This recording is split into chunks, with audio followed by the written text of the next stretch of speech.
Good afternoon and welcome to the Hawaii State Senate. We are here for this Monday, April 4th, 1 p.m. a joint legislative informational briefing between the Senate Committee on Health and our friends from the House Committee on Health, Human Services, and Homelessness. I'm Jarrett Kyoho-Kalole, Chair of the Senate Health Committee. I'm joined in the room right now by my Vice Chair, Senator Roz Baker. Co-Chair, would you like to introduce your members? Thank you, Chair. Representative Yamane, Chair of the Health, Human Services, Homeless. I also have members, Representative Capella and Ward present. Thank you. Thank you very much. We're here featuring the State Department of Accounting and General Services and the Department of Health for an update on the two items. The first being the status of the new Hawaii State Hospital psychiatric facility. So I'm happy to turn it over to the Department of Health.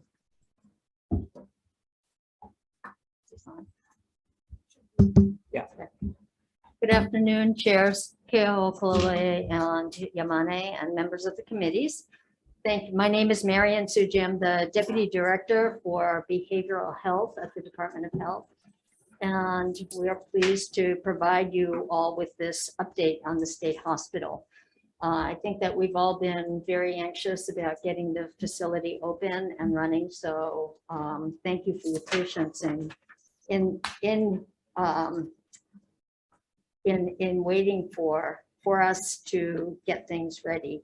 I think that at all times we've always considered patient as well as staff safety foremost, and that has resulted in some delays, but we'd like to be able to share some of that information with you today. With my team here, I have Dr. Amy Curtis, who is in charge of adult mental health. Ron Heidelberg. Dr. Heidelberg is the hospital administrator, and Dr. Michael Champion, who is our mental health medical director. So with that, I'm going to turn it over to the two gentlemen to my left. Got one more. Who? Oh, I'm sorry, and he doesn't belong to us. Oh, he's an outcast. That's terrible. I'm sorry. Who's gonna introduce? Hi, I'm Eric Nishimoto. I'm with DAGS Public Works on behalf of the Comptroller, and I'll be part of the presentation. Thank Sorry you. about that. I just see the administration, Department of State Administration. So Thank you. please go ahead. It's our partnership here. Thank you. Good afternoon. I'm Dr. Michael Champion, Medical Director for the Adult Mental Health Division. Just get it a little bit more in front of you. Okay. You can Yep. just turn it like that. You don't have to move. Okay. Thank you. I'm Dr. Michael Champion, Medical Director for the Adult Mental Health Division. And today we have put together a PowerPoint presentation for you that we'll be walking through as a team. And just in terms of housekeeping, I'll lead off on the second slide, slide number 2. Next slide, please. Thank you. This gives us an opportunity to talk a little bit about the new patient facility being a secure forensic psychiatric hospital and how that differs from other secure settings with people who are justice involved. And so what you'll see here on the left is some description about a forensic psychiatric facility as compared to a correctional facility, which you'll see on the right. So both facilities are designed to have a security context to maintain security for the staff and the patients or inmates or detainees who are in those environments.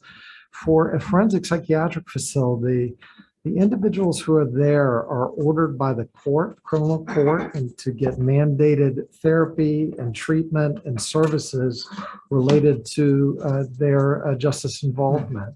It can be if somebody's found unfit to proceed, to trial, and through their process, their legal process, they're ordered to the hospital to receive services to restore their fitness so that they can continue the adjudication. Other individuals are committed by the courts on an acquit or commit, or in other jurisdictions called a not guilty by reason of insanity finding.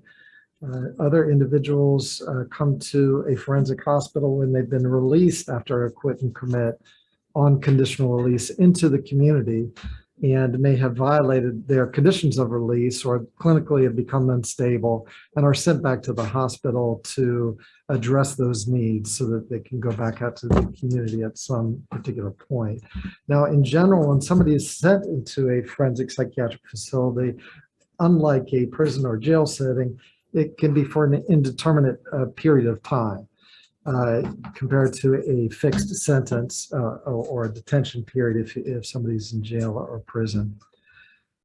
The last comment I'll make is that historically here in Hawaii, a very large proportion or percentage of individuals who are at Hawaii State Hospital have come on criminal court commitments. And in recent years, it's almost been 100% of the individuals sent to Hawaii State Hospital been sent by the criminal courts.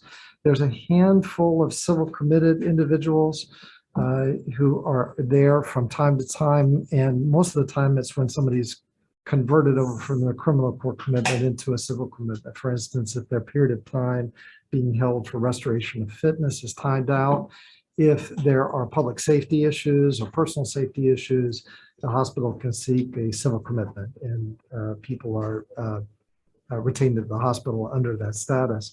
I would just say two more things before I turn it over to Dr. Heidelberg, is that other states are facing the same predicament that we are. There is a very high percentage of criminal court commitments or forensic patients in state hospital settings all over the country. There are a handful of other states that are near 100%, bubbling 70, 80, 90, 100%. Most states in the country are at least over 50%. And there are good trends that are happening in the country right now to work on decriminalizing mental illness and create diversion programs so that people can off-ramp before they get in the justice system and go down this pathway. So what we're seeing is that the numbers are slowly going down. Thank you, and I'll turn it over to Dr. Heidelberg for slide 3. Okay, chairs, members of the committee. My name is Dr. Ron Heidelberg, Administrator of Hawaii State Hospital. Would like to go over a few slides to talk about the campus, HSH campus. So HSH campus comprised of 3 low security and 2 medium security. So if you look to your top left, we have Goonsburg, and that is one of our low security, as well as Unit E and I, and those are the blue X's at the bottom. And if you look in the middle, we do have Central Campus, which is Unit Foxtrot and H Hotel. On the next slide, please. So with the existing campus, we'd had to do some physical modifications, which is putting up galvanized type of fencing around the units. We've reinforced the windows with plexiglass, as well as wire meshings. And we're just doing this to increase our security of our existing campus. Next slide, please. All new patients will be admitted to the new patient facility. And that is once they're assessed, and they'll be moved on to a different location on campus. Next slide, please. So based on the treatment and security needs of the patient, once we have an assessment of them, they'll be assigned to housing accordingly. Next slide. So basically, the objective is to have a continuum of care, not just one size fit all. We'll have the corresponding type of security for the patients that need to be there. And we'll have that flexibility whether patients are court ordered or civilly committed. Next slide, please. And this is a very exciting facility. It's the first of its kind. It is really, we just want to say thanks a lot to the legislature to giving the $160 million to get this project going, because this project basically balances the therapeuticness and a healing environment that people need, as well as we have a secure facility for folks that are that need secure forensic psychiatric care. It does combine the inpatient psychiatric hospital with security. It's something that we really didn't have. And so this unique design is unique from anywhere in the nation. Because this is a design built, our staff sat down with the designers and they had their input into how this building would be built. So it's really highly specialized, and the expertise and training and the design really is really great. So there is some changes in the operational structure as well as procedures and the effect of the building. And if you look to your left, those pictures come from the art classes. And then you look at the bottom, it is really secure. The beds are bolted to the floor, and they're really a soft type of furniture in your top right-hand side. So it's really a nice campus. Next slide, please. So next, I just want to just take a historical look at timelines. In 1947, Goddard Building was built. So Goddard is to your extreme right up top. And in 1955, Goonsberg Building, which is still in existence right now, is to your left. In 1992, the Lower Campus, which is a central campus, was built. And those are more cottage style. And you'll see that in the middle. We did put some galvanized fencing around it because that's our admissions unit. And then in 2016, the legislature appropriated the funding for the new patient facility. We had a groundbreaking in 2018. And then in 2022, we are slated to occupy the new patient facility. Thank you, and I'll pass it on to Dr. Champion. Yes, next slide, please. So what I'd like to emphasize is going back to some comments that I made earlier about the trends in other states, as well as here in Hawaii, being such a high percentage of individuals in state hospitals that are justice involved and have a forensic status. I think this is really good news. We're really making positive progress. If you could just go back to the previous slide, please. Thank you. We're making very good progress on something that is going to make a huge impact here in our community. What I'd like to share with you is that I've been working in facilities in the public sector since the mid-'80s. Jails, prisons, forensic hospitals, forensic treatment centers that are located in correctional settings, that are located in a state hospital setting. And what I can say is the biggest challenge from my perspective is balancing the security needs, public safety, as well as the safety of the staff and the patients who are together in an environment, in a facility, balancing that with creating an environment that is facilitating the recovery that individuals need in a therapeutic, humane environment to begin a long road to being rehabilitated and recovering from their mental illness, substance use disorders, and returning to the community successfully. And so those pictures that were on the slide previously, I think, are a quick representation of that balancing act and what we see in this beautiful facility, that there is a need to have an environment where things are safe, like, for instance, heavy chairs bolted to the ground, more institutional looking beds and furnitures. But the difference is the environment is very light infused. There's views to the environment outside, the treatment mall. If you stand in it and look towards the mountains, you see a continuum. And I can tell you from having spent years in facilities behind the bars, one of the biggest psychological impacts is this feeling of being enclosed. Well, this facility is very different and was designed in such a way that there is a feeling of openness with the environment and nature around. So to operationalize that kind of new facility. That's the balance that we need to really attend to.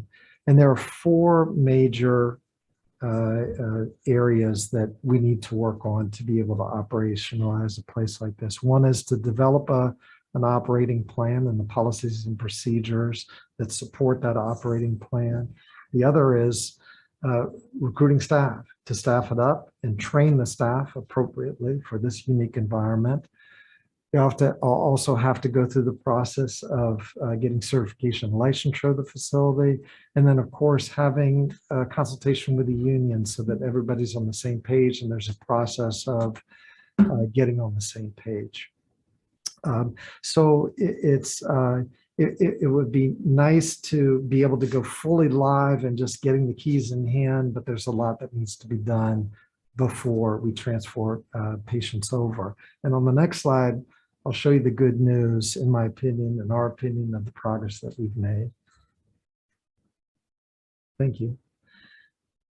So with respect to the operating plan, we went through a process of carefully looking at the right balance, as I've already spoken to, and developing an operating plan and the move-in plan, which was created in January of 2022.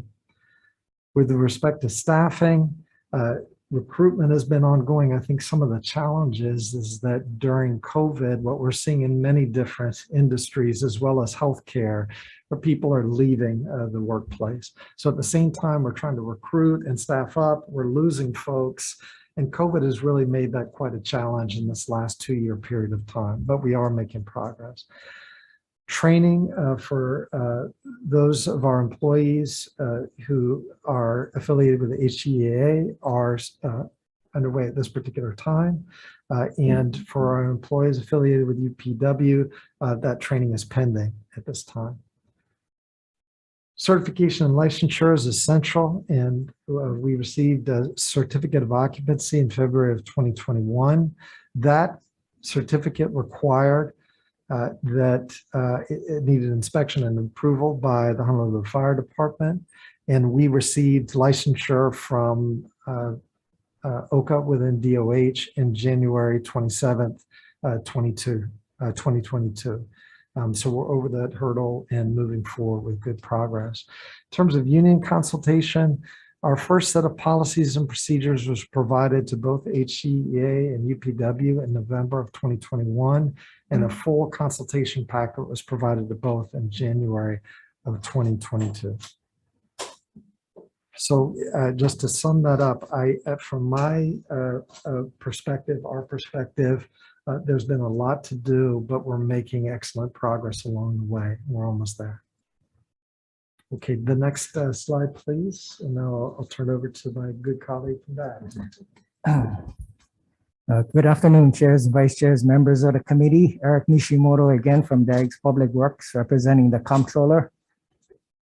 Today, I just want to highlight what is going on with the project in terms of construction.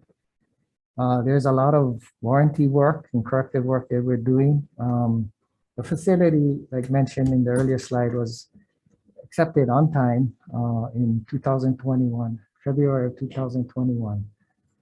A lot of the work you're seeing that has come out in the media, unfortunately, it's part of the process of, finding defects or things that are not working as expected. And that is why we have warranties and guarantees in a construction contract. In this case, a design build contract. But once they're identified, in our contract, our design builder has been very responsive, working with us and DOH, and we've been all working together to try and get this thing corrected where there are defects. And there are some changes, after having gone through the project and developing the operational plan with the hospital, helping them along, there are some areas that needed some changes. So like Dr. Champion and Dr. Heidelberg mentioned, and everybody, I think the primary thing here is for the safety of the patients and the staff. So very important for many years to come. There are some defects and what that we call latent. Sometimes they're very hard to find during inspections until you actually use it. So these things come up and we're addressing it. Drainage of the showers, I think, is one issue that became very evident. It wasn't, the hospital still hasn't been utilized, but being that, a shower or two was turned on and it was not draining properly. And so we went and checked all of the showers. The contractor did their own assessment. We did our own assessment and we gave our instructions on what they needed to do to correct the defect. Just to highlight that, there's 84 showers in this facility. A lot of them have ponding, but there are about 3 or 4 of them that actually drain in the wrong direction. And those are the ones that I think stood out and really brought attention to us to check every single one. But even the ones that are marginally, draining, we're having the contractor correct that. So, I think our contractor has been, I keep saying contractor, but they're the design builder, has been very responsive. And they're working quickly to correct that. Next slide. And this is maybe perhaps not a good picture, but it's hard to catch, what is happening. I think you can barely see the water in that photo, but it's the darker covered area.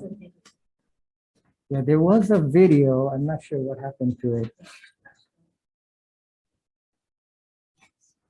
It's just a photo. Anyway, that video showed, we took videos and, how the thing, if you leave the shower on for a prolonged period, you're gonna see that it ponds and it doesn't drain fast enough or it's not sloped enough. So anyway, like I said, the contractor is taking corrective action. Next slide. Another issue that came up in the media and I think brought to your attention is these door hardware. This is just typical samples of the door hardware, the handles. On the far left is your normal hardware that you see in, like this conference room, which is not ligature proof. The one next to it is anti-ligature, where patients will have very difficult, if not impossible time hanging themselves on that. Above that is, to the further right is a typical door closer, which you see in this conference room too. And on the far right is an anti-ligature door closer. As you can see, it still has a place where you can hang, but it minimizes that opportunity given the way when it's closed, it's fully, it's hidden. Whereas the other one, like this door in the back of you or in the front of you, you can see that even in its closed position, you can hang yourself. So these were changes that are being made, and it became very evident as the hospital walked through and started realizing how it would operate the facility. Initially, it was designed where supervised areas would be anti-ligature and non-supervised areas did not have to be. That was our contract. However, after, when it's built, we realized certain things operationally is not ideal. So at the request of the hospital, we issued a change to change those out.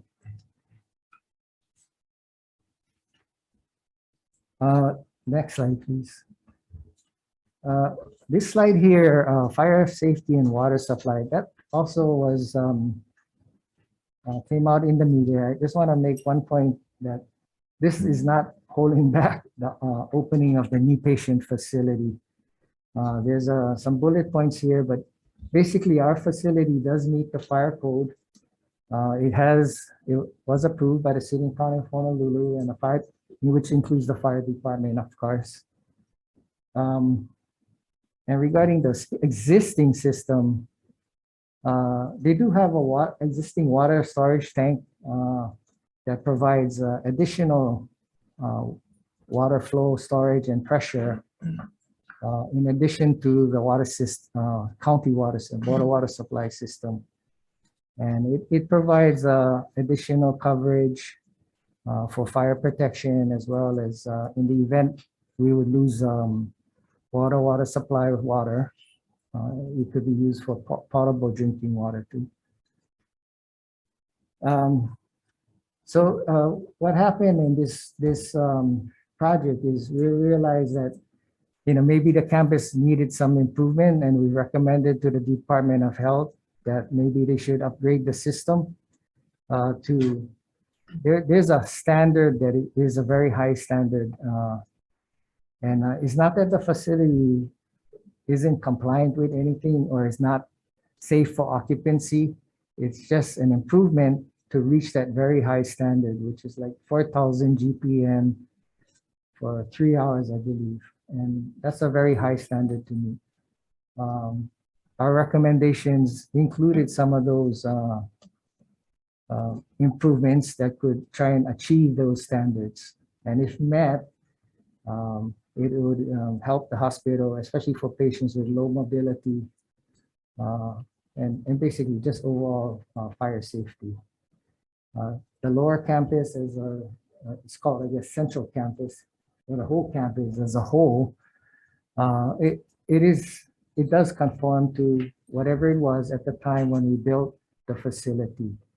So it's not like this project created a problem for the rest of the campus.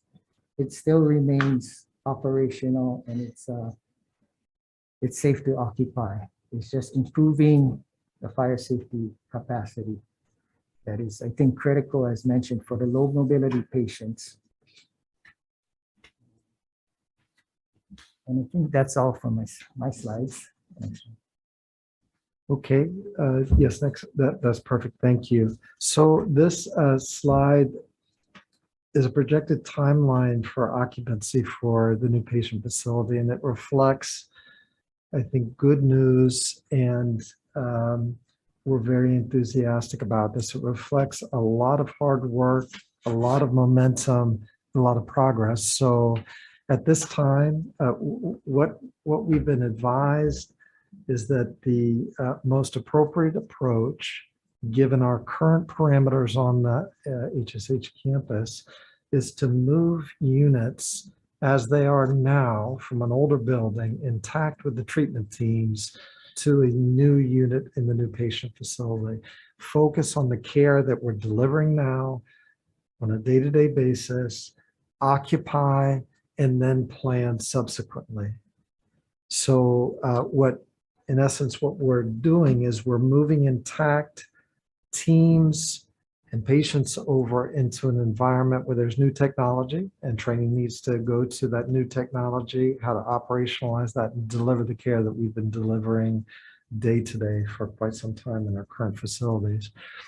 We've also been advised that the most appropriate approach is not to move all at once and occupy like layers of the layer cake, just do it all at once, to do one floor at a time and have a sequence of about 2 weeks in between. So our matrix of approach is, whenever the date is to move into the third floor, both units on the third floor. 2 weeks later, move into the second floor. 2 weeks later, move into the first floor. And so right now our projections are that around mid-April, if all goes well, we'd move in and occupy the third floor. Late April, the second floor, and then sometime in May, the first floor. And right now we're watching the progress of the remediation that was described. And as soon as that is wrapped up on each floor, we'll move folks in.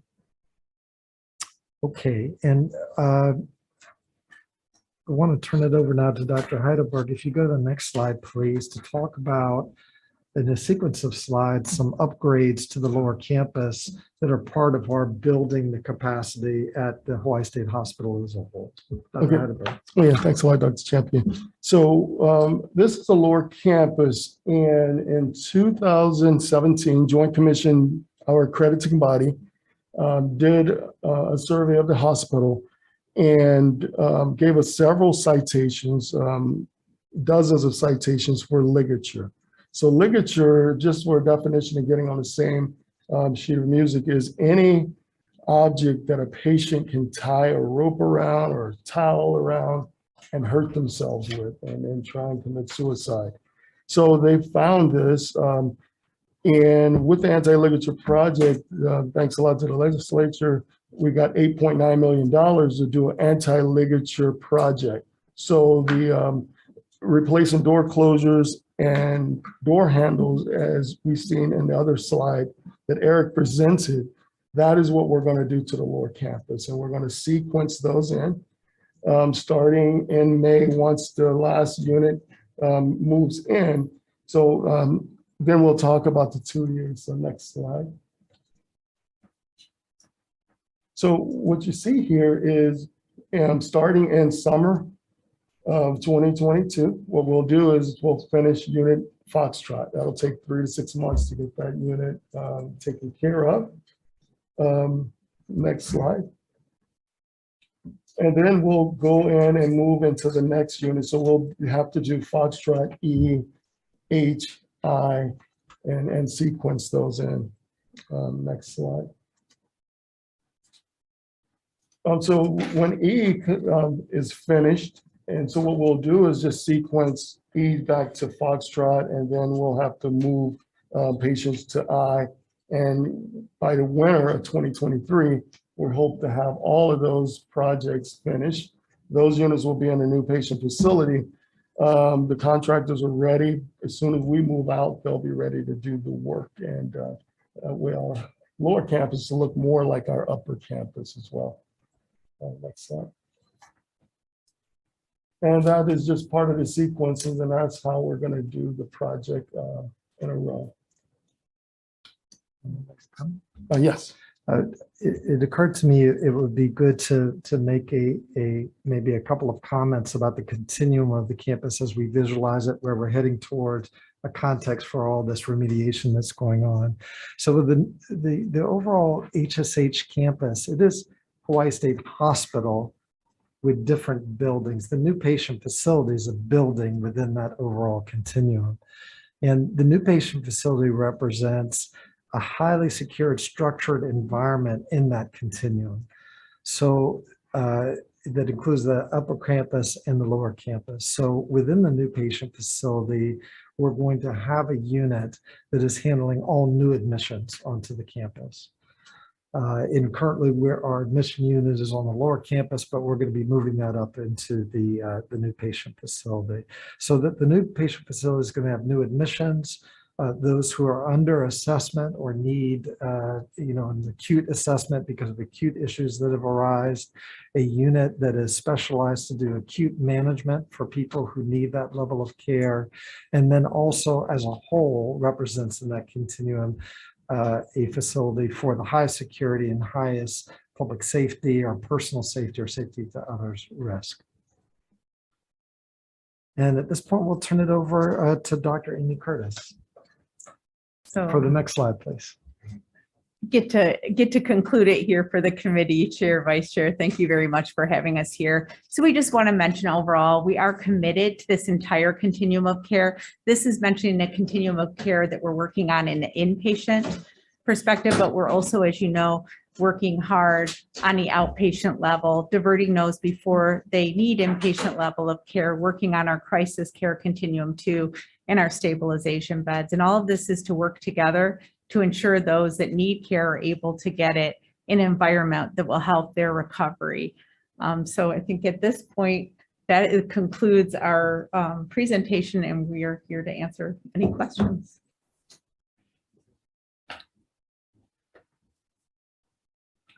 Okay, so what we'll do is we'll move to the next item on the agenda, and then we'll move to Q&A at the end. So, Dags? Yes. Regarding the timeline? Yeah, I mean, do you have anything additional to? No, well, we are, as far as the warranty work, especially the showers, it will be completed in a phase, in accordance with the phase of the move-in. So by mid-April, we should have the first phase for the move-in ready and so forth, second phase. And I think by the end of April, actually, we should be done doing all the corrective work on the showers, which is a key item. Okay, okay, and then the next item is an update on the recent state hospital escape.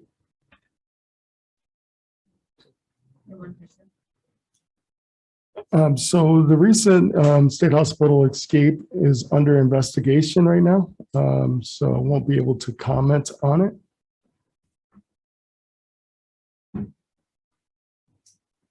Is that it? Yeah. We requested guidance from our Attorney General, and the Attorney General's office is currently investigating that. So they asked us not to comment on that at this time. Yeah, that's extremely disappointing. When can we expect a report on the investigation? We'll follow up on that and let you know, Chair. Well, next time you can inform the joint committees that you will not be able to report on items posted on a public agenda before we publish the agenda. That might be more helpful to the public who's expecting an explanation of what happened with this escape. So I think it's really disappointing that we're not going to have an update at this point when we could have been informed of that prior to publishing this agenda for the briefing. On that note, members' questions. Vice Chair Baker. I just have one, and maybe you mentioned it and I just didn't catch on to it. What's happening with Greensburg? So Greensburg is currently, we currently have patients in Greensburg. We'll keep it operational until all the patients get moved in and the lower campus remediation is completed. So what's the plan for that? Are you going to try to update it, upgrade it, keep it available? Yes, Dr. Curtis, can you? One of the, we want to make sure that we use it. So there was a measure that was put forward, as you may know, to look at use of Greensburg. There are several different things that in our continuum of care that could be helped overall. One of those that we've mentioned for individuals is co-occurring substance use and serious mental illness, as well as those with long-term care needs. So we had put in a request to get funds to be able to utilize the building in that way, but in a secure within the locked facility. I believe there is, if I remember correctly, I think there are funds to look at the design element of that. That building definitely needs remediation. We won't be able to continue to use that long-term without remediation occurring. But we believe if we're able to use it for those purposes, there are individuals right now that are staying at an inpatient level psychiatric care really because of these other factors, and there's nowhere else secure that they can go. This would allow the inpatient psychiatric facility, of HSH, of Hawai'i State Hospital, to be able to focus on those that need those inpatient level care needs, and then be able to have this other specialized building for those with very specialized needs. So that's what we're looking at being able to do with that, or that's plan that we have. Well, I'm curious, what is the rate of success, if you will, with getting folks who are able to be discharged from the facility? And then if they are discharged, what's the follow-up plan? You want to talk about the community, the plan for those that are transitioning. So transitioning is a really important element in any of these continuum of care. Because of that, in fact, in our strategic planning executive group has an operational work group that the whole focus is transitions, because this is such a key element of how individuals do. So one of the things that the transition team works on, for instance, is the recovery plans that individuals have in while they're in Hawai'i State Hospital before discharge. They work with those that are going to care for them when they come out to be able to work on what does that transition plan, what does the master recovery plan look like, how are we going to transition well, where would be the best next step for those to step down after leaving Hawaii State Hospital. And then in addition to that, we're also on the front end working at if somebody does have a relapse or need to be hospitalized again, what was working well? What was not working well when they were in the community? How do we make sure that there's a longer period of time that they're having successful community tenure and they're building on that as they go back out again?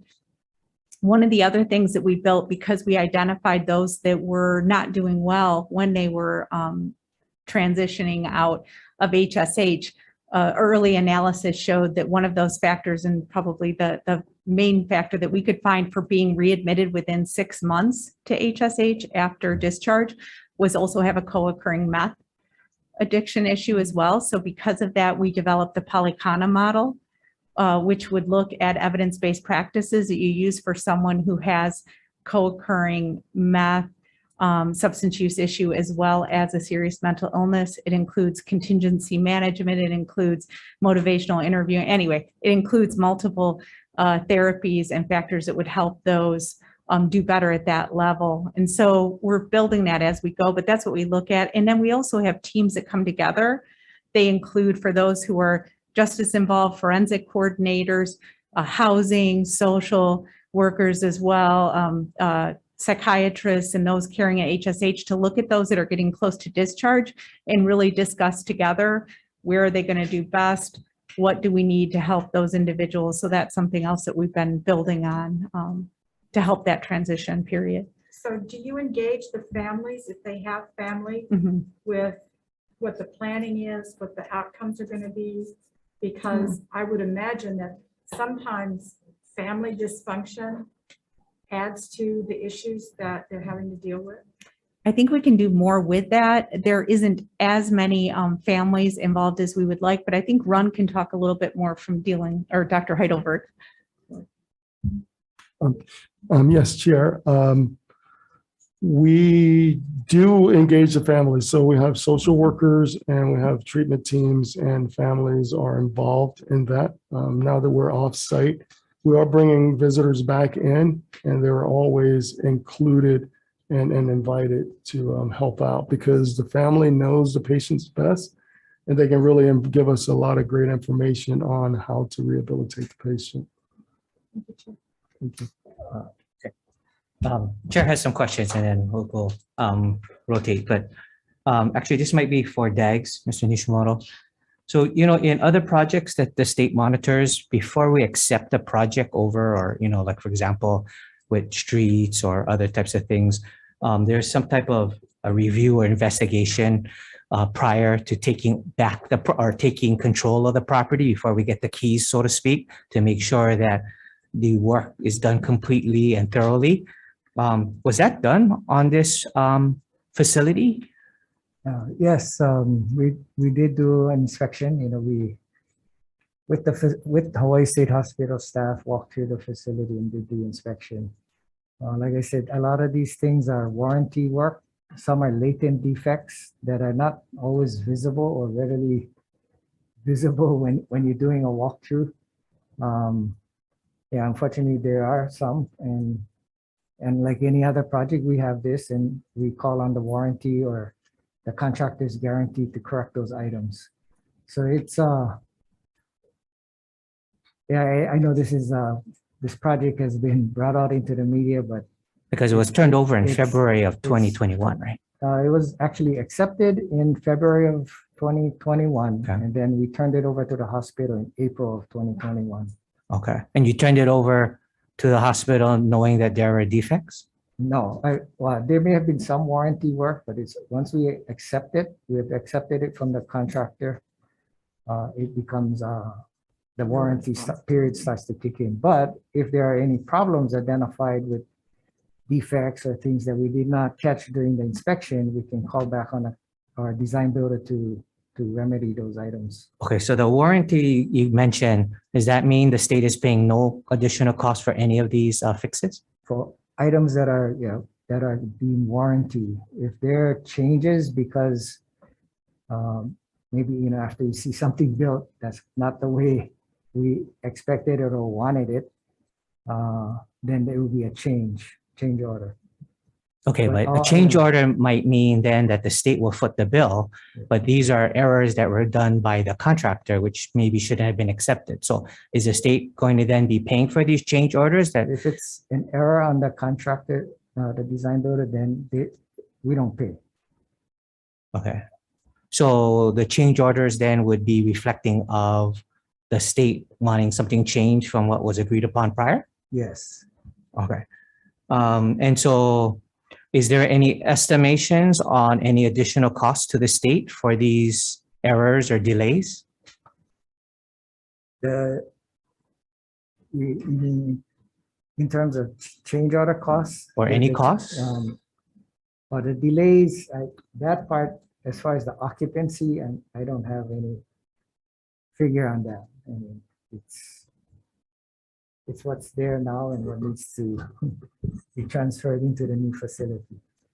I think to some extent it, a change in administration, having done facility openings at corrections, not just here, but also in New York City, there were certain things that I saw that were definitely issues for patient as well as staff safety.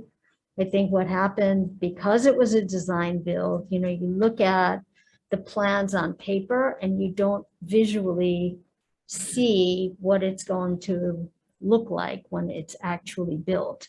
And then as we're walking through the facility, we did identify things that may have been okay on paper, but they were not acceptable.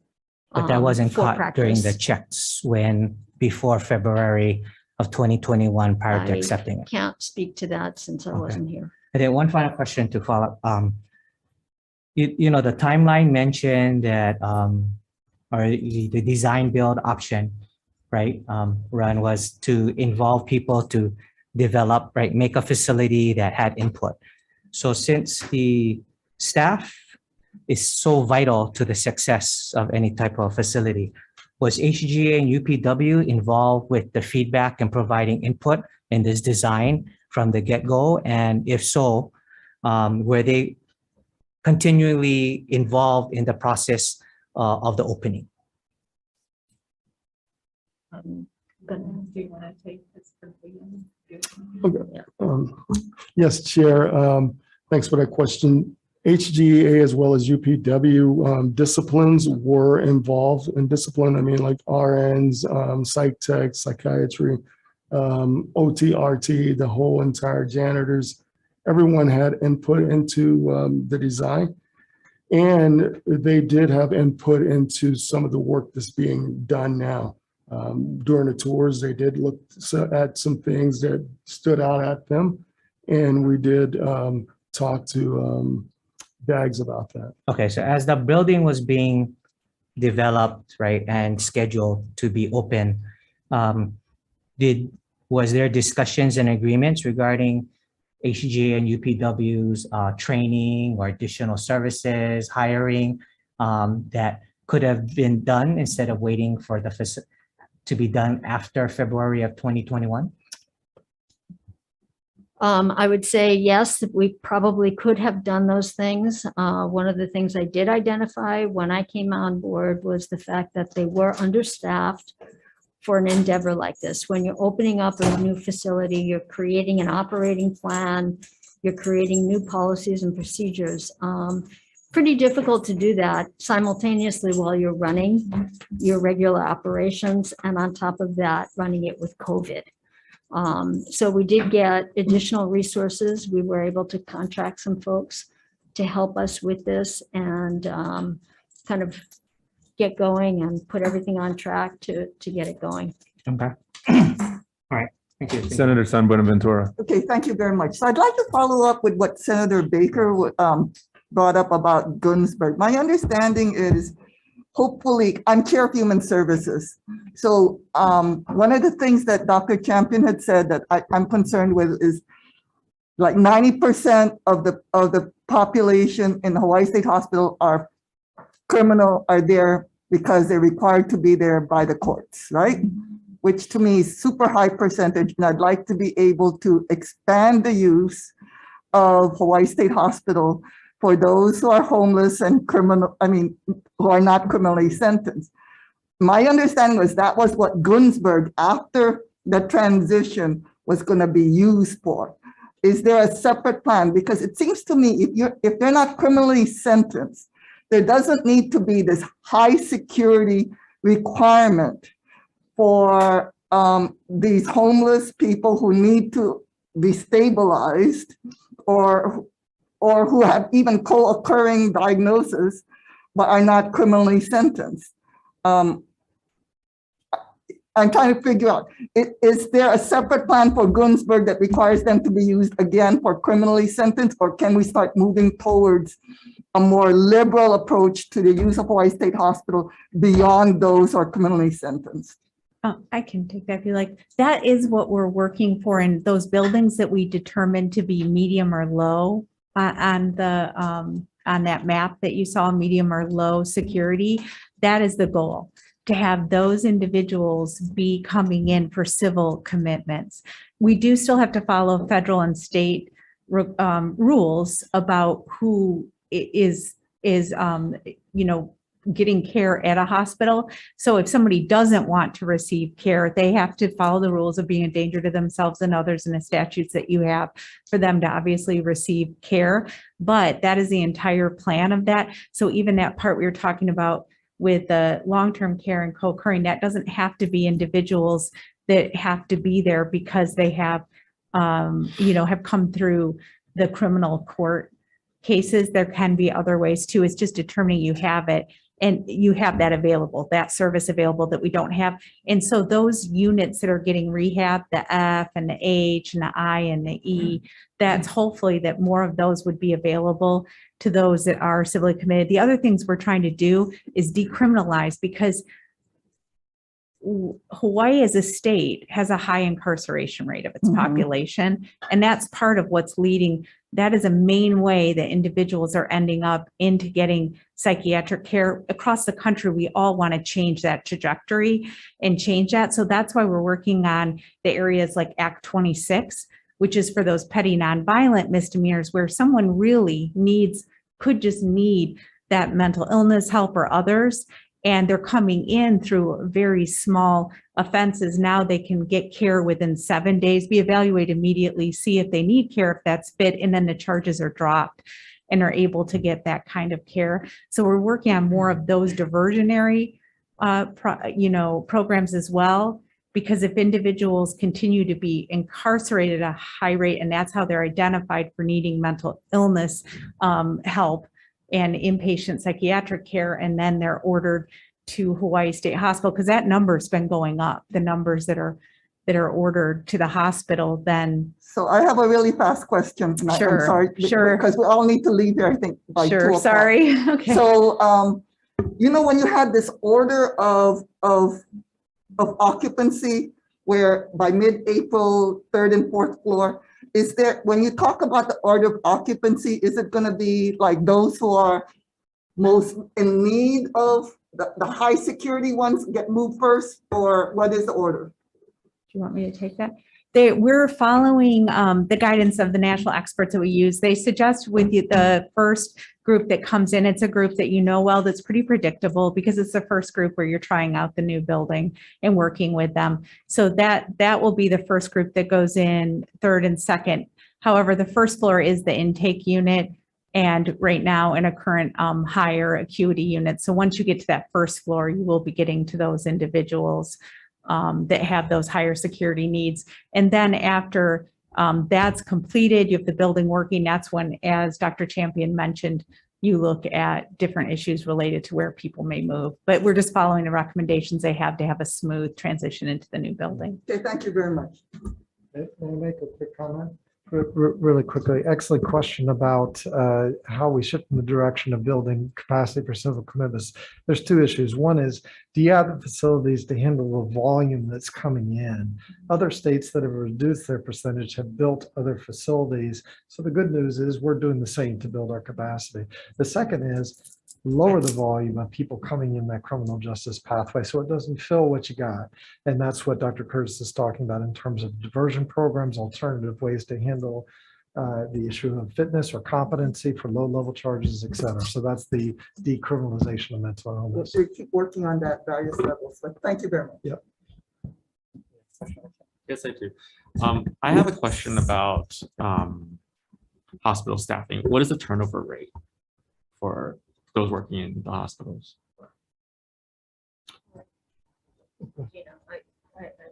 Yeah, I don't know right off the top of my head the rate. I know that we do have 117 openings at this point, and 66 of them are in recruitment.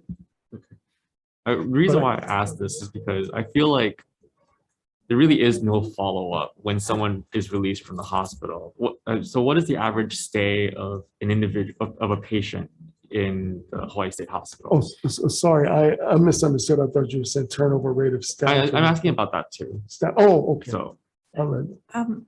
We do have follow-up. That's what I mentioned with the transition planning. And everyone does have a case manager that leaves. And they do have care. They, like, as I mentioned, they actually work with them before they're even discharged with Hawaii State Hospital. So there is quite a transition plan. So I'm not sure, but I can answer any of the questions that we answered before. We look for helping them with case management, with housing, with where they're going to go. In fact, many of the court orders are stated such that you must have that before you're even allowed to be discharged. So there is quite a bit of work with transition and helping those that have been discharged from the Hawaii State Hospital. And as I mentioned, looking at the analysis, the primary reason they would be readmitted relatively quickly is that those with the co-occurring conditions. And that's why we then designed those facilities to help those individuals that are having that. So each individual released from the hospital will have an outreach worker with them. They will Like have a following case the manager casework. assigned. Okay. Yes, they will have a case manager that's assigned. They, you know, if they have different insurance, it may look different than if they don't or where they are, but yes, they're assigned to a case manager. They also have a provider if they need medication as well. They have a treatment team that's working with them. And then they also have the forensic coordination aspect of it to help them, to help with staying, in the community in a successful way. Okay, so how many cases does each case manager usually have?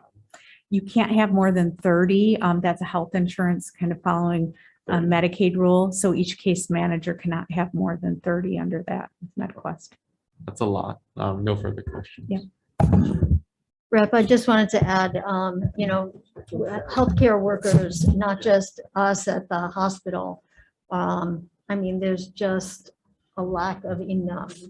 And so, our turnover is probably similar to what Queens and HPH is experiencing. We are working right now with the John A. Burns School of Medicine to get psychiatrists and to try to attract some of the young docs to come and work with us.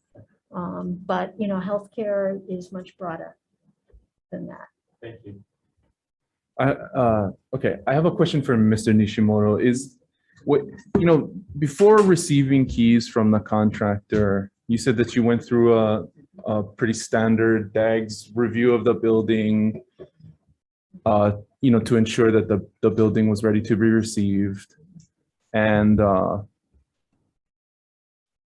so as a part of that review, what was the collaboration that took place between DAGS and the Department of Health, Adult Mental Health Division? Sorry, I personally wasn't present at those inspections, but typically, and they can verify or not, a walkthrough is made with the user, the hospital, as well as the designers and the contractor and our inspectors. Okay, They and so, identify any deficiencies or things that do not appear correct. okay, and so Dr. Champion or Ron or Amy Marion, I know you weren't there yet, but did you folks conduct that pre-inspection of the facility before taking possession of the building? Yes, Senator, we did have, and the DAGs take possession of the building and hand it off to us. But yes, that was done. So the thing that does not make sense to me from this presentation is the items that were shown in the presentation as the reasons for the 1-year delay between taking possession of the building and your planned opening, actually, it's going to be 15 months. The only thing in the presentation that I saw that you presented were that 4 out of 80 showers in the building weren't to standard. And then there are some door handles and hinges that need to be replaced. What are the other reasons why the building has not been opened yet? But there, I mentioned 3 or 4 showers do not drain properly towards the drain. There are a lot of other showers that did receive ponding due to maybe just not enough slope on the floor. So the contractor is correcting. So how many of the showers need to be replaced? Brad, do you have that number? I'm not. You have that number?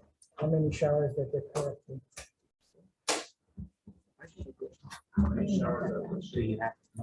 How many showers are being corrected?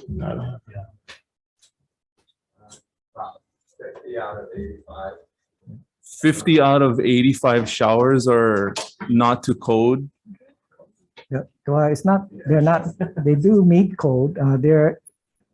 It's a very, it's not easy to achieve with the ADA maximum slope requirements. And So if they don't, if the showers don't meet ADA requirements, then they're not to code. no, they meet ADA, but because of meeting ADA, it makes it very difficult to drain quick enough or to avoid those localized ponding, or sometimes you hear it as bird bats on roofs.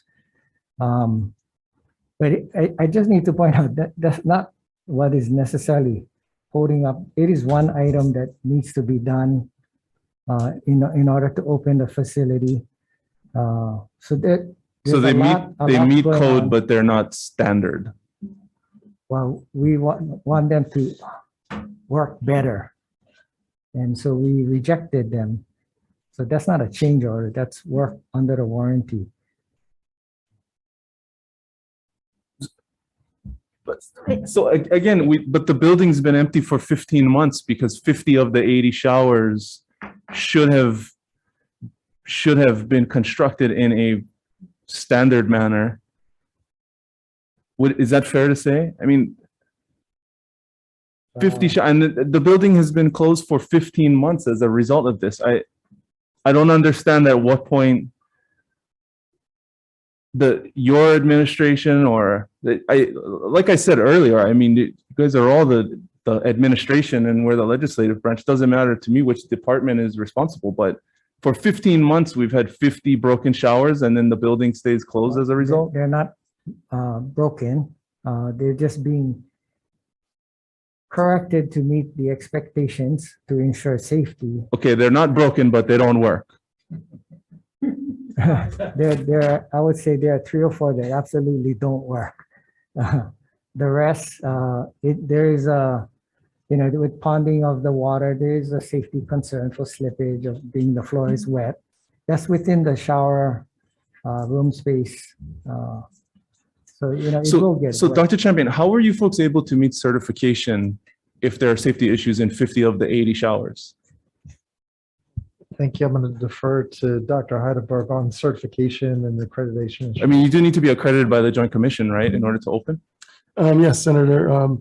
But Joint Commission will do a survey once we're open. Once the patients come in, they'll survey the facility at that point. And that's what we need to get it ready because the ponding could cause issues.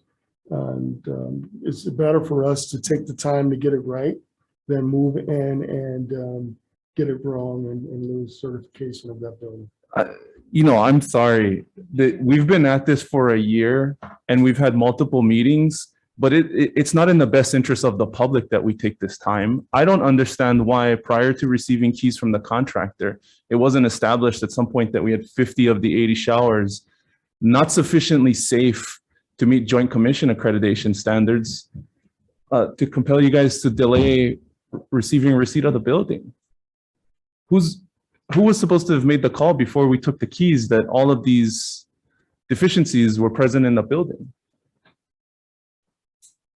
Well, I think after the building was turned over, it became evident that some of these showers, the ones especially that did not drain towards the drain, it became evident that something needed to be corrected. It went a step further and we looked at other areas closer, and that led to more showers being corrected. So these things came up. They were not visible at the time I mean, I guess it could have been if we turned on the showers and let it run for a long time. It's just how the sequence of events, I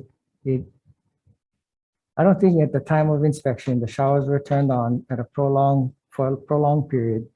The other thing that I guess because of operations, there are shower curtains that prevent the water from shooting straight out.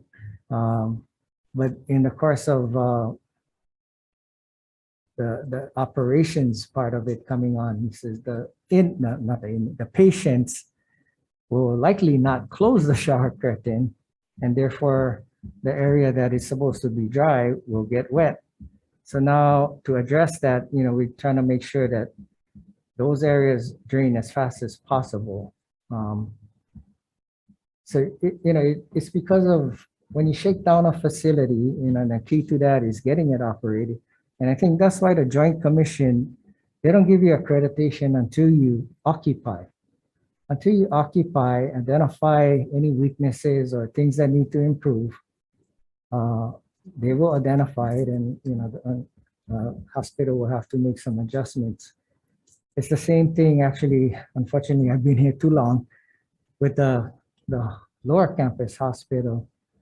We finished that project in 1992. And they occupied the hospital, and then the Joint Commission came after some period of operation. I'm not sure if it's a year's period of operation, to identify whether it's operational or the physical plant that needs to be either upgraded or changed. A lot of issues can be handled operationally, and some requires physical changes. And that's what happened in 1993 or so, around there. So why has it taken it 15 months to fix the showers? Well, It didn't take 15 months. I don't think that we identified it for DAGs until maybe a few months ago. it was a little before that, but they identified it and we had to address it. Tell the contractor they wanted to do their own assessment, and we made double sure what we're claiming is true, and then gave them the directive about 2 months ago, I think. Was it 3 months? Maybe time flies. 3 months ago to make the correction. 2 months. 2 months. Yeah. So what was it? The door handles then? If you found out 3 months ago that you had the shower problem, then what was holding up the opening of the facility the prior 9 months? I would have to say that we need to take responsibility for that over at DOH. As I indicated to you before, there are a number of things that we should have started while the building was still being built, like an operating plan, start drafting out some policies and procedures. And we didn't. To the staff's credit, they did take care of COVID. They kept COVID out of the facility, which was a huge effort. You mean the campus? Because there was no The COVID in the campus. empty building. No, the campus. Okay. But I mean, these Which are you the guys folks did do that really also well had to at. take care of the daily operations of the hospital. And on top of that, they're trying to operationalize and think through exactly how this new facility is going to be built and how it will operate and who is going to do what at each one of the different positions. So kind of hard to do that when you keep dealing with pandemic staff, or you have staff shortages because staff get COVID. And we were finally able to resource them with some additional help. And I think that really helped push things along. Okay, members, other questions? I do. Thank you, Chair. Dr. Champion, your team has a really heavy burden, responsibility. One of the takeaways the Senator just mentioned is really spot on. And my question was a supply and demand question. I was shocked to hear that 90% of your patients are criminal records. Because when we have PSD, the public safety brief for us, they say, hey, 80% of our prisoners in the prison have mental health issues. So if you put the prisons together with the mental health, I mean, my God, look what you've got as a responsibility. So in terms of this hospital, how much is it going to satisfy the demand that's out there? And have you got any metrics about what percentage of the population that needs you is actually getting services? It's a very good question, a very astute question. In my experience over the last decades working as a forensic psychiatrist, this challenge that we have as a society and the culture all around the country, things are very intertwined. Since the 60s, moving to the 70s and deinstitutionalization, we saw from the state hospitals, more and more folks with serious mental illness were in the community. And what we saw as beds went down, the number of people with serious mental illness in jails and prisons went up. And so the needs for providing good psychiatric and mental health care in correctional settings skyrocketed. At the same time that you had individuals who are coming in contact with the criminal justice system, and instead of getting convicted and sentenced and staying in jails and prisons, they were actually going into the existing beds that were left in the state hospital system. Those individuals, though, are not convicted as a whole. Those individuals are found unfit to proceed or not competent to stand trial and needing to become competent or fit to proceed and sent to a state hospital so that their fitness can be restored and they can go through the adjudication process, or a defense of insanity will be argued in front of the court, and somebody may be found not guilty for a reason of insanity. So those individuals are not sentenced, but they occupy beds in the state hospital. And our state, as well as Missouri, is around 100%. Maryland's around 89%. California is around 75% of individuals in the state hospital system having a forensic status or a criminal justice status, being ordered to the hospital by the criminal courts to get those needs addressed. So how many hospitals you need to meet the needs? Well, I know so this is an evolving field, sir. And what I mean by that is more and more around the country, we all are getting it, that there needs to be front-end efforts to divert people out of that criminal justice pathway, get them into crisis treatment, get them stabilized before they even come in contact. So with you law do enforcement. outreach, extensive outreach in the prisons? You're doing that now? So there's a number of things, and we can provide additional information to you about what is called the Sequential Intercept model, which is laying out the different points where an individual with serious mental illness can come in contact with the criminal justice system, from the crisis setting on the front end to being in prisons and jails, and then re-entering the community. And there needs to be services bolstered at each point, at each intercept, to be able to get people connected to treatment. And so I'm not trying to give you a general answer to your very good question. What I'm saying is that in our field, as it evolves, we're all trying to figure out what that sweet spot number is for number of beds in a hospital setting, in a state hospital setting, for people who need to be civilly committed, but also a smaller number that need to be available for individuals who are justice involved and need that specialized kind of services. Right now in our state, for many years, we've been almost at 100% of people in Hawai'i State Hospital coming from the criminal courts. We're moving in the other direction. opening this new facility as part of that. But it's not in isolation.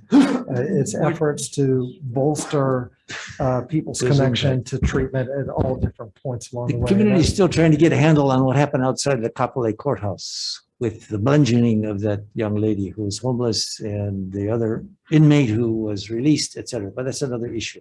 Thank you very much. Thank you, Chair. Senator Moriwaki.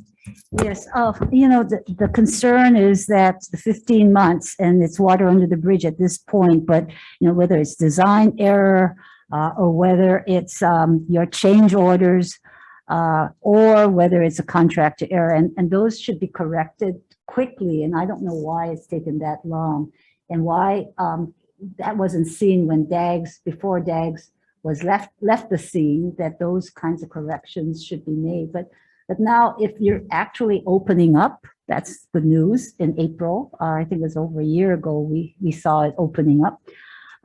That I'd like to know what kinds of numbers and who. You say you collaborate with the prisons or judiciary on the sequential model. What kind of waiting list do you have? How many people are going into the state hospital? How many people are you going to house in the stabilization beds on the state hospital grounds? And I'd like to know the numbers and when, some kind of timeline. I can make one comment and then perhaps Dr. Curtis follow up. One of the very concerning trends that we see around the country are individuals who need to come into the state hospital or are waiting in prisons or jails for a bed. If somebody is found unfit or not competent to stand trial, waiting in jails and prisons before they can come in. And you'll see this in the news. There's active litigation all around the country about this. We have a very different scenario here. I'm Because just wondering what are your numbers? I don't want the country, Yes. What Yes, ma'am. what are you doing to house X number of people into the state hospital if you're opening up in April? Yes. It's April. And if This I could month. yes, ma'am. If I could just close that piece out about waiting lists and then hand over to Dr. Curtis. We don't have a waiting list here in Hawaii. And the reason is there's a federal court injunction that says that individuals who are found incompetent or unfit or acquit and commit not guilty by reason of insanity need to get into the state hospital within 48, 72 hours. The challenge is we don't have a wait list, but they must come. They don't wait. They come and fill up the beds that we do have. Dr. Curtis. Yeah, so the facility itself has 144 beds. So the new patient facility has 144 beds. We're continuing to have the number of beds that we have in the lower campus. However, as Dr. Heidelberg mentioned, one after another, they're going to have to get that anti-ligature work. The questions I think were raised today that I think are important questions about Goonsburg. That's very important what it will be long-term, because that could be 80 to 90 potential additional beds. It does need rehabilitation long-term to be used. It's definitely not fitting with JCAHO standards long-term for anti-ligature at this point. So with that, the goal Is the hospital open, open, the doors are open and you accept patients? So what kind of numbers can you take? Yeah, in so April? right now when there's civil commitments or requests, we see what is there with what we're already getting, that exactly like Dr. Champion said. If somebody says there's a need for someone to come in that is unfit or needs to be seen for other reasons from the civil court or from the criminal court orders, they must come in. And then you see what space you have after that for the civil commitment. So the biggest change is going to be when this anti-ligature work is done, because then we will be able to utilize all of the buildings at once, the 144 beds. So how plus many the beds beds. are now available if you open? When are you open? When are you open? What day are you open? Well, there, the other parts in that with the final part to move in is making sure that all the staff are trained in a new building technology. It's got a lot of technology. If you've gone and seen a tour, it's amazing what it'll be able to do, but you definitely have to be trained in that technology. So we've just got to finish the training and finish these last items that need to be done and then make sure that So completes. tell me the- the timeline from, the doors are open and we have staff that are trained and ready to serve you. mid-April is what we're looking at right now. One of the draft proposed dates is April 13th. That's proposed if everything goes well. So that's our draft proposed date.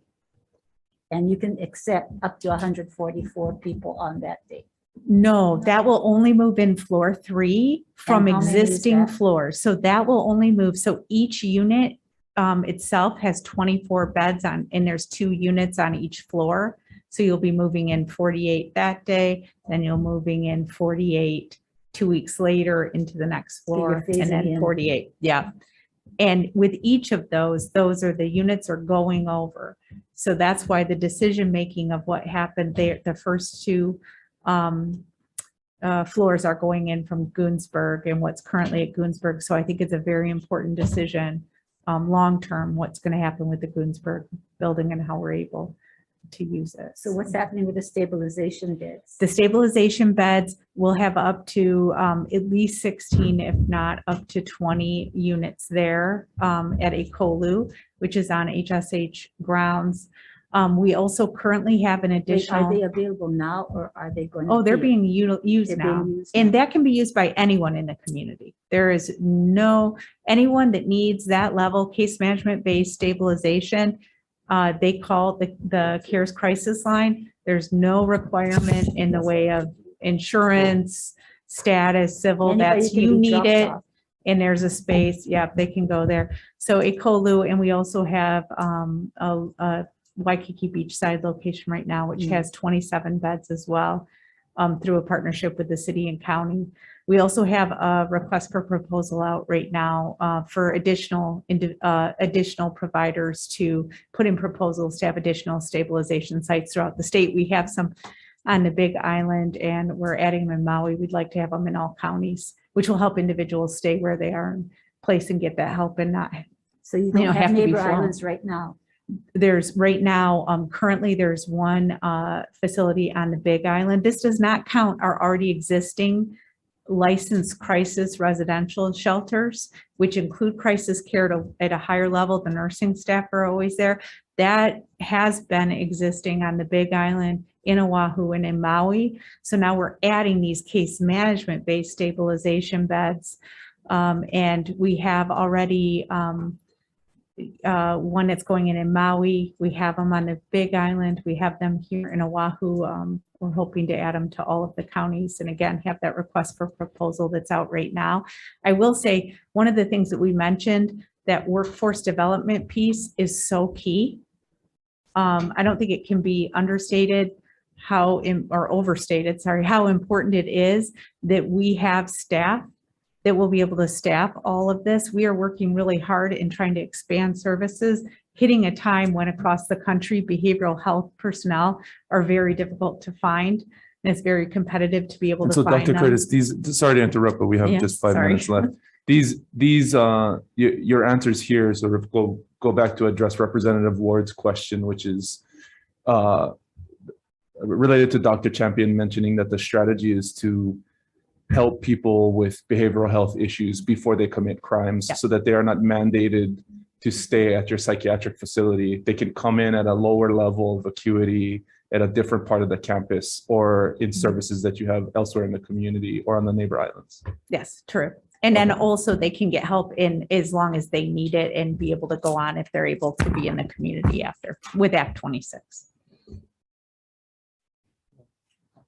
So in terms of workforce, are you working with the community colleges? Are you working with UH Manoa or any place else to try to make sure that people are recruited and graduated with whatever skills they need? I'm going to mention just a couple, and then Dr. Heidelberg has a really important one as well. Yes, we are working with JAPSOM. We're also have a workforce development internship program that we have actually through one of our federal grants for social work students, but we're going to add that with psychology students as well in the upcoming years. We're also having discussions about clinical psychologist internships, AMHD, being able to do that, the child and adolescent mental health division, doing it with that division as well. And then Dr. Heidelberg can also mention another one. Okay, yes, thanks a lot. Great question. Department of Health and Hawaii State Hospital did team up with Windward Community College. We have a psychiatric technician course going on right now as we speak. And we're training pre-psychology students. They can earn up to 30 credits at Windward Community College and with the partnership of Hawaii State Hospital, and take that 30 credits and go to Kapiolani and get a nursing degree, 2-year nursing degree or any other degree. So it is a pre-psychology course, and we are teaching our students how to do conflict management and how to deal with psychiatric patients, and that can go out into the community as well. And What one about of on the neighbor islands? Neighbor Islands, we hadn't expanded yet, but Dr. Curtis probably can talk a little bit more about that. we're expanding right now, and I forgot to mention also with the peer specialists and forensic peer specialists, and we have trained those on the neighbor islands as well. And we're looking to train more. So one of the things that we were able to do, again, with a federal grant was expand the peer specialist program with a further specialization in forensic peer specialists. We're working with the courts right now to look at how they can be utilized there. We're discussing how they could be utilized to help with PSD with a variety of different providers, also within the Department of Health. So we're looking at how they can be reimbursed. And again, could be an important part of recovery for those individuals to be able to utilize as well. And in fact, I believe in the facility, new patient facility, they'll have some classrooms so that those individuals that are in the new patient facility or in Hawaii State Hospital will be able to potentially be looking at working on college credits while they're in there as well. Or Dr. Heidelberg, do you want to discuss that? Yeah, so we are teaming up with Windward Community College to have our patients be able to get a college credits and all of that and build their skills. And that's the next phase of our building that collaborative work. I have a real just short question. And if this facility was open sometime earlier last year, would this have prevented the escape? This facility was open last Earlier year. last year, or on schedule, would we still have the escape of the patient? Oh, I'm not the one to answer that one, but maybe was this patient would not be in that new facility? I think it's hard to say. I don't know if he required that level of security, so hard to say if he would have been placed in the new patient facility or at the lower campus. And you guys done remediations at the current facility to prevent what he did? Yes, Senator, we have the remediation, and we are looking at all our policy and procedures again about this patient. I really can't say much, but probably would not have been in that. Would not have happened if the facility was open. Well, it probably would not have qualified for that level. So seeing as how it was on the agenda, the committees would appreciate it if we could have a copy of the report once the review of the escape is completed by the Attorney General's office and the department. And on that note, we've come to the end of the briefing. I do want to mention really quickly, it's really encouraging that we now have a time certain for the opening of the building mid-April, which is really nice to hear and to be able to report to the community. And then you mentioned very briefly, I think Dr. Champion, the state hospital did really exceptional work on COVID. There was no major cluster during any of the initial 2 surges. I believe the only real cluster you had was during Omicron after the danger had really subsided. And so, I did want to take this moment to commend your leadership on that, because we had really terrible outbreaks in the jails, and that just did not happen at the state hospital. So I appreciate that. And we look forward to working with you further to make sure that this facility is fully open as soon as possible. Thank you very much. We're Thank adjourned. you.